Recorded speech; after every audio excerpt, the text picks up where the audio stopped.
L'escalade contre la Russie. Danger d'une guerre mondiale ou stratégie perfide? Le monde retenait son souffle. Après la prétendue attaque au gaz toxique en Syrie le 7 avril 2018, le président américain Donald Trump a menacé la Russie d'une attaque militaire.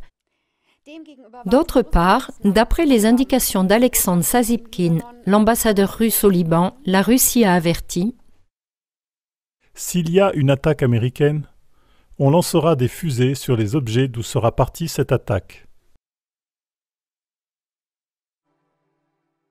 Des voix inquiètes, s'exprimant même dans les médias américains proches de Trump, ont ouvertement mis en garde contre une troisième et probablement dernière guerre mondiale.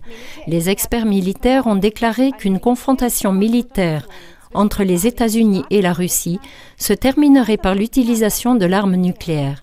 Quelle probabilité y a-t-il que le monde soit encore confronté à une guerre incontrôlée et croissante entre les deux plus grandes puissances nucléaires?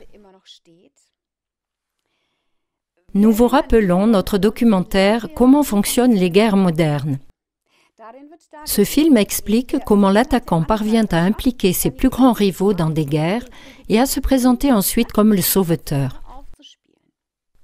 D'après cela, le véritable agresseur et belliciste n'intervient que lorsque tous les pays ont tiré leurs dernières munitions, ont perdu leurs meilleurs éléments et sont ruinés, pour alors les vaincre tous ensemble. Il attise la provocation qu'il attribue délibérément à son plus grand rival, voire les accusations de gaz toxique. Il cède la place à d'autres pays pour que ceux-ci aillent avec leurs propres armes et armées contre son plus grand rival. Se pourrait-il que l'attaquant, en l'occurrence l'Empire des États-Unis, retarde le plus longtemps possible une confrontation directe avec son plus grand rival, de toute évidence la Russie? Le journaliste américain et vice-ministre des Finances de l'administration Reagan, Paul Craig Roberts, a parlé d'une attaque très limitée des États-Unis, du Royaume-Uni et de la France dans la nuit du 14 avril 2018 avec des missiles ciblant la Syrie. Aucun site syrien important n'a été touché et aucun Russe n'était en danger. Cela semble indiquer, selon Roberts, que l'armée américaine a très prudemment évité une attaque qui aurait donné lieu à une contre-attaque russe. L'ambassadeur des États-Unis en Russie a déclaré que les attaques américaines avaient été coordonnées avec la Russie pour éviter la confrontation entre ces grandes puissances.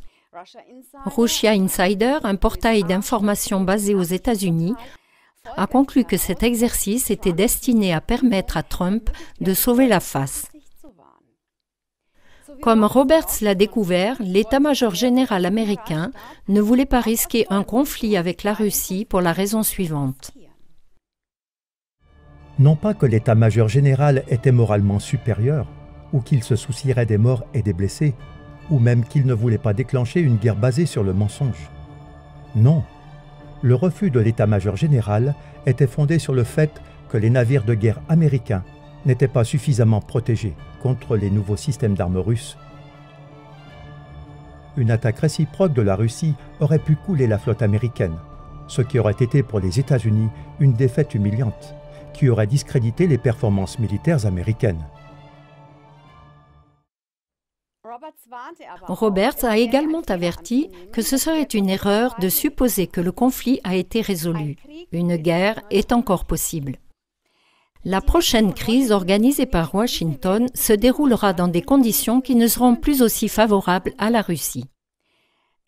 Dans son discours Stratford du 4 février 2015, le géostratège américain George Friedman a précisé que les États-Unis devraient intervenir aussi rarement que possible par des attaques militaires directes. Au contraire, et je cite Friedman, la stratégie centrale de la géopolitique américaine est de monter les puissances concurrentes les unes contre les autres et de les pousser à la guerre. Il s'agit maintenant d'observer cela dans le conflit avec la Russie. Il convient également de noter que le véritable agresseur et belliciste n'est pas une nation entière, mais quelques instigateurs super riches en arrière-plan.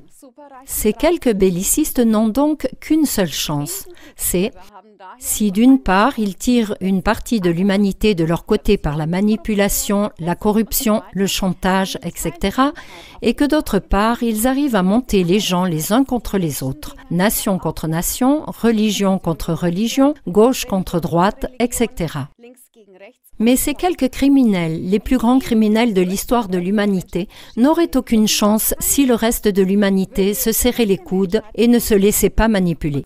Ainsi, le plus grand danger à l'heure actuelle ne semble pas être une escalade entre les grandes puissances, mais une division croissante entre les peuples et les nations.